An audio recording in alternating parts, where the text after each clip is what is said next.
Hello everyone, welcome to my YouTube channel Easy to Make Reasoning. Friends, my name is Himanshu और आज हम एक new session और start करने वाले हैं। इससे पहले हम एक सेशन स्टार्ट कर रखा है जिसमें हम देख रहे हैं रीजनिंग, जो भी किसी कॉम्पिटिटिव एग्जाम में बहुत हेल्पफुल है। और आज हम एक न्यू सेशन और लेकर आए हैं जहां पर हम देखेंगे मैथमेटिक्स को। ठीक है, अगर जो मैथमेटिक्स की बात करें किसी भी गवर्नमेंट एग्जाम में इसका बहुत ही बेस्ट रोल है, क्योंकि हर गवर्नमेंट एग्जाम में आपसे मैथमेटिक्स पूछा जाता है। तो चलिए ज्यादा टाइम वेस्ट ना करते हुए अपना मैथमेटिक्स को कुछ स्टार्ट करते हैं। फ्रेंड्स, अगर जो मैं बात करूं मैथमेटिक्स में, हम उसमें आज एक बहुत ही इंपॉर्टेंट, बेसिक और इंटरेस्टिंग चैप्टर लेकर आए हैं, जो है हमारा परसेंटेज। परसेंटेज को हिंदी में बोलते हैं प्रतिशत। ठीक है, अगर जो मैं परसेंटेज की बात करूं, ये चैप्टर इतना इंपॉर्टेंट है, आने वाली जो जो 2-3 चैप्टर और करने वाले जैसे profit and loss, discount, SI, CI, वहां पर भी ज्यादा से ज्यादा बहुत परसेंटेज का भी यूज होता है। ठीक है, तो हम परसेंटेज को स्टार्ट करते हैं और जो आज हम परसेंटेज में देखेंगे वो देखेंगे हम प्राइस, कंजम्पशन एंड एक्सपेंडिचर। बात करें मूल्य, खपत और खर्च के बारे में। पहले ये देखिए, जो प्राइस, कंजम्पशन, एक्सपेंडिचर होता है वो क्या होता है। मतलब कि अगर जो हम बात करें, जैसे मार्केट में गए, मार्केट में जाने के बाद किसी भी वस्तु यानी कि किसी भी आर्टिकल को कुछ प्राइस होगा, और जब वो प्राइस होगा हम उसमें से कुछ उसको कंज्यूम भी करेंगे। जब हम लेने जा रहे हैं मार्केट में, हम उसको कुछ ना कुछ कंज्यूम भी करेंगे। जो हम कंज्यूम करेंगे वो हमारा क्या हो जाता है, एक्सपेंडिचर।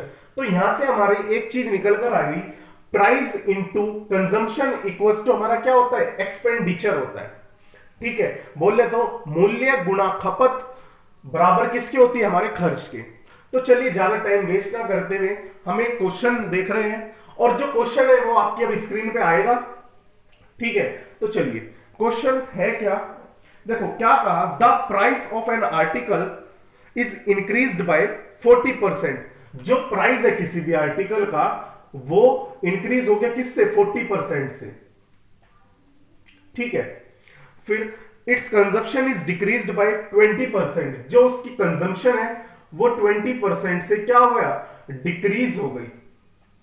चलिए, find the change in its expenditure. अब उसके खर्च में क्या बदलाव होगा। तो हिंदी में भी देख लेते, एक वस्तु का मूल्य 40% बढ़ जाता है तथा उसकी खपत 20% घट जाती है, उसके खर्च में बदलाव ज्ञात कीजिए। चलिए, अब हम बहुत ही बेसिक क्वेश्चन है और छोटा क्वेश्चन है। अब हम देखो, जब देखो प्राइस बढ़ा, प्राइस इंक्रीज हुआ, यानी कि कुछ ना कुछ पहले उस कोई आर्टिकल है उसका कुछ पहले भी कुछ प्राइस रहा होगा। ठीक है, अब देखो अगर जो मैं इस 40% 20% को बात करूं, अब जो ये जितनी भी परसेंटेज वाली चीज है हम इनको क्या करेंगे, फ्रैक्शंस में देखेंगे। फ्रैक्शन बोले तो भिन्न में देखेंगे। तो देखो अगर जो 40% की बात करें, 40% को हम फ्रैक्शन में कैसे लिखते हैं, 40/100, 40/100। अब हमने 100 ही क्यों लिया, देखो जब भी कोई परसेंटेज है ना उसकी खुद की वैल्यू होती है अपनी 100, तो इसका मतलब होता है 100।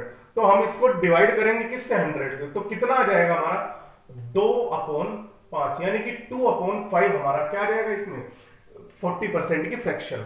अब देखो इस फ्रैक्शन में आपको एक चीज देखनी है, जो ये नीचे वाली वैल्यू है, ये जो नीचे है, जो नीचे वाली वैल्यू है हम इसको बोलते हैं ओरिजिनल वैल्यू। ठीक है, और जो ये ऊपर वाली आई इसको बोलते हैं हम न्यू वैल्यू।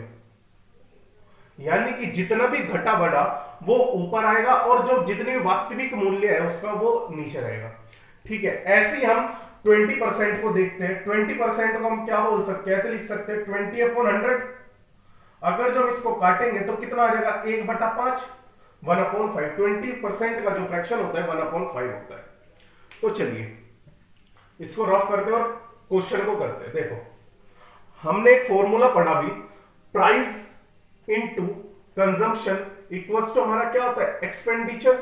मूल्य गुणा खपत बराबर किसके होगी जी, खर्च के। देखो प्राइस 40% बढ़ा, यानी कि पहले कुछ ना कुछ प्राइस रहा होगा उस आर्टिकल का, तो पहले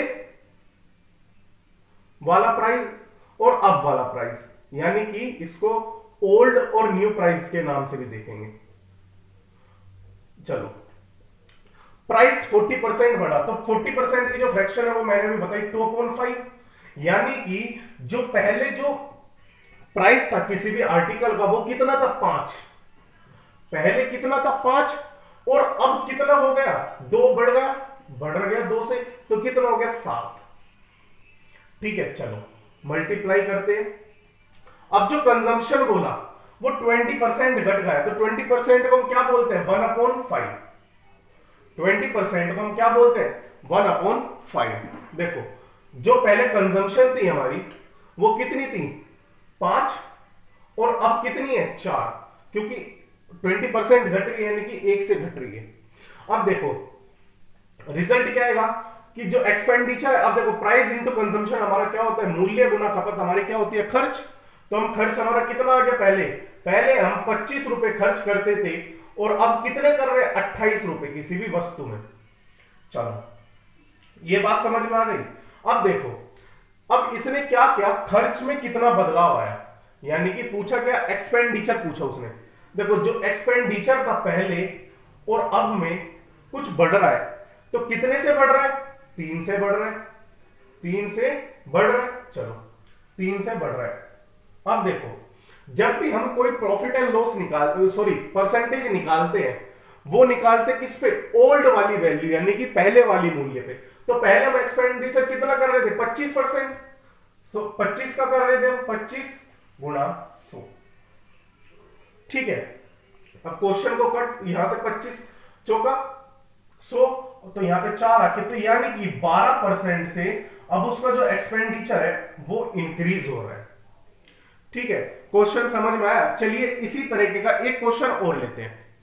ठीक है, तो रफ कर रहा हूं, आप इसको वीडियो को पॉज करके आप इसको नोट कर लेना। चलिए एक क्वेश्चन और है आपके सामने, और क्वेश्चन आपकी स्क्रीन पर है। क्या कहा क्वेश्चन ने, if the price of a sugar is increased by 16/3। देखो किसी चीनी का मूल्य 16 सही 2/3 से बढ़ गया। देखो प्राइस कितना बढ़ा, प्राइस जो बढ़ा 16/3% से बढ़ा।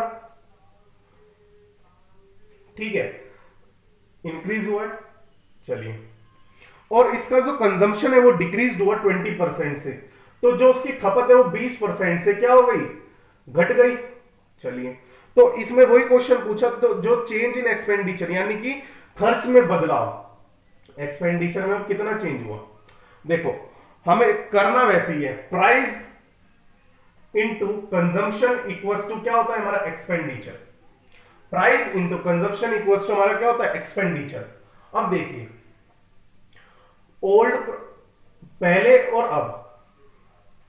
अब देखो 16/3 एक न्यू फ्रैक्शन और आई हमारे पास, 16 सही 2/3। अब देखो जब भी कभी आपको कुछ ऐसी फ्रैक्शन दिखे, आपको सिंपल सा क्या करना है, फ्रैक्शन को आप कैसे सोल्व आउट करेंगे, 16/3 है, जो ये वाली वैल्यू है एक, अब हम इसकी इससे मल्टीप्लाई करेंगे कितना 16 3 48, और अब हम इसमें क्या कर देंगे एडिशन कर देंगे अपॉन में 3 गुणा में 100, क्योंकि परसेंटेज में थी वो, जो वो फ्रैक्शन है वो परसेंटेज में, तो कितना आ जाएगा 50/3 गुणा में 100। तो हम इसको क्या बोल सकते हैं 1 और 2, तो 16 सही 2/3 की जो फ्रैक्शन होगी वो 1/6 होगी। 16/3 की जो फ्रैक्शन होगी वो होगी 1/6। ठीक है, चलो अब देखते हैं, प्राइस बढ़ रहा है, तो यानी कि पहले 6 था प्राइस, पहले किसी भी शुगर का जो प्राइस था पहले 6 था, अब कितना हो जाएगा 7। चलो इनटू, अब इसने क्या कहा कंजम्पशन 20% से घट गया, तो 20% को हम क्या बोलते हैं 1/5, 20% को 1/, अभी हमने पहले वाले क्वेश्चन में देखा ना, तो क्या हो रही है डिक्रीज हो रही है कंजम्पशन, तो पहले कितनी थी 5 थी, अब कितनी हो जाएगी 4। अब देखो अब हम इसमें क्या निकालेंगे अपना एक्सपेंडिचर निकालेंगे, एक्सपेंडिचर कितना हुआ 6 5 30 और 7 4 28, यानी कि अब की बार कंजम्पशन सॉरी एक्सपेंडिचर जो है हमारा घटा, अब की बार जो हमारा एक्सपेंडिचर है वो क्या हो गया कम हो गया। तो चलिए कितने से कम हुआ 2 से, 2 से कम हो गया, तो 2/30, क्योंकि जब भी हम परसेंटेज निकालते हैं ना वो हम देखते हैं पहले वाली वैल्यू पे, पहले से कितना कम और बढ़ा, कम और ज्यादा हुआ। ठीक है, तो गुणा में 100, परसेंटेज के लिए 100, तो 0 से 0 खत्म, तो इसको हम क्या लिख सकते हैं 20/3, 20/3, और 20/3 को हम एक चीज और लिख सकते हैं 3 छंग 18 और 2/3, यानी कि 6 से ही 2/3 से आपकी जो एक्सपेंडिचर है वो घट गई। आई होप आपको ये क्वेश्चन समझ में आया होगा, तो वीडियो पॉज करके आप इसको नोट कर लीजिए। चलिए एक क्वेश्चन और देखते हैं, एक क्वेश्चन और देखते हैं, और क्वेश्चन जो है आपकी स्क्रीन पर है ये रहा, और आप अच्छी तरह पढ़ लेना। देखो, इफ पर hour salary of a man is increased by 40%, देखो जो किसी भी पर्सन की एक सैलरी है, salary of a person, salary जो है हमारी 40% से बढ़ गई। हिंदी में देखते हैं, यदि एक आदमी की प्रति घंटा आमदनी 40% बढ़ जाती है तथा उसका काम करने का घंटे 16 से 2/3 कम हो जाता है, यानी कि जो वर्किंग ड्यूरेशन है उसकी वो 16/3 से घट गई। वर्किंग ड्यूरेशन है वो कितने से घट गई, 16 से 2/3 से क्या हो गई, कम हो गई। ठीक है, if his new income is 700, अगर जो उसकी नई इनकम यानी कि नई आय उसकी क्या है 7,000 से बढ़ 7,000 है, तो अब उसकी पुराने वाली यानी कि इनिशियल इनकम अब क्या होगी, ओल्ड इनकम क्या होगी। देखो ठीक है, अब हम देखते हैं इस वाले क्वेश्चन को। तो क्वेश्चन बहुत सिंपल है। तो देखो, per hour salary, per hour salary into working duration equals to हमारा क्या होगा, इनकम के इक्वल होगा। ठीक है जी,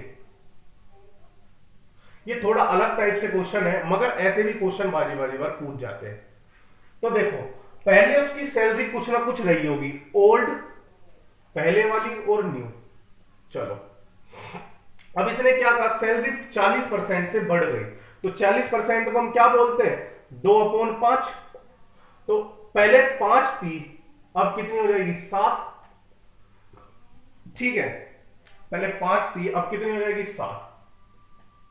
चलो, अब देखते हैं हम, जो वर्किंग ड्यूरेशन है वो 16 सही 2/3 से कम हो गया, यानी कि 1/6 से कम हो गई। 1/6 में इसकी फ्रैक्शन अभी हमने देखा, तो 1/6 को हम क्या कैसे लिख सकते हैं, 6 से 5 हो गई।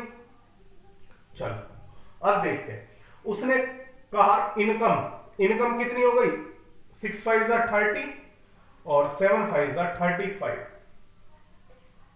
अब देखो इसने क्या कहा, जो उसकी न्यू इनकम है यानी कि नई आय जो है उसकी कितनी दे दी, 7,000 रुपए दे दी, 7,000 रुपए दे दी। तो उसने पूछा कि ओल्ड इनकम क्या होगी। क्वेश्चन का स्ट्रक्चर ये है, देखो अब देखो 35 को 7,000 बनाना है, तो कितने से मल्टीप्लाई करें, 2,000 से। 35 को 7,000 बनाना है तो कितने से मल्टीप्लाई करना होगा, 2,000 से। और जब हमने यहां पे 2,000 से मल्टीप्लाई करी तो ऊपर भी हमें कितने से मल्टीप्लाई करनी है, 2,000 से। तो 2,000 से कितना हो गया, 30 को अगर जो हम 2,000 से मल्टीप्लाई करेंगे तो कितना आएगा जी हमारा, ये आ जाएगा हमारा 6,000, और 6,000 या हमारा क्या हो जाएगा आंसर। ठीक है, 200 से सॉरी, ठीक है, 6,000 हमारा क्या आ जाएगा, आंसर आ जाएगा। तो चलिए आज के लिए इस वीडियो में इतना ही, और आने वाली जो और भी सेशन होंगे हम उसमें परसेंटेज के और भी एडवांस लेवल के क्वेश्चन देखेंगे, जो प्राइस कंजम्पशन और एक्सपेंडिचर से रिलेटेड है। अब हम पहले हमने क्या देखा, एक्सपेंडिचर निकाल रखा है, निकालना पड़ रहा है, तो उसमें क्या होगा, प्राइस आपको दे रखेगा और एक्सपेंडिचर आपको दे रखा, तो आपसे पूछेगा कि कंजम्पशन कितनी है। ठीक है, तो चलिए अगर जो आपको वीडियो अच्छी लगी तो प्लीज इसको लाइक करें, चैनल को सब्सक्राइब करें और वीडियो को ज्यादा से ज्यादा शेयर करें। और फ्रेंड्स एक बात और है, अगर जो किसी भी बच्चे को 11th और 12th कॉमर्स बैकग्राउंड से, अगर जो कोई भी आपके नेबर या फिर आपका फ्रेंड जो कोई भी, अगर जो 12th या 11th क्लास में कॉमर्स बैकग्राउंड से है, तो मेरे बड़े भैया ने एक यूट्यूब पर चैनल बनाया है, क्या, ललित चौहान के नाम से, जहां पर वे अभी आपको बिजनेस स्टडी की क्लास दे रहे हैं। ठीक है, और आने वाले टाइम में वो आपको इकोनॉमिक्स और अकाउंट्स की भी देंगे। जो उनकी चैनल का और जो उनकी वीडियो का लिंक है वो मैं आपको डिस्क्रिप्शन में दे दूंगा, और एक बार आप जाकर उसको देखें। उनका जो हमारे यहाँ पर बहुत ही बेहतरीन टीचर है, यानी कि टॉप नंबर पर हमारे यहाँ पर वो आते हैं। ठीक है, तो थैंक यू, थैंक्स लॉट।